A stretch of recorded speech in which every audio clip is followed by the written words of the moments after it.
Ľudstvo je definitívne slobodné. Žiadny veľký reset, o ktorom vás tu strašia, nebude. A o tom sa budeme rozprávať v relácii Nový vek program Sunrise, pretože tam sa rozprávame o súvislostiach, čo sa týka medzinárodného práva, ale aj trustov a rôznych účtovných kníh, na základe ktorých sa tu deje všetko na tomto svete, aj tá vojna v Iráne. A tieto informácie sa naozaj nikde nedozviete.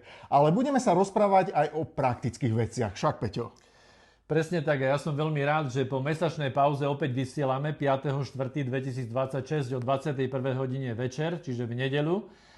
A pôjdeme v štandardnom formáte, to znamená, že tak ako ste zvyknutí, dáme spravodajstvo TikTok, pravda v súvislostiach, kde sa budeme venovať práve tým veciam ohľadom oslobodení ľudstva, ako si Ivan naznačil.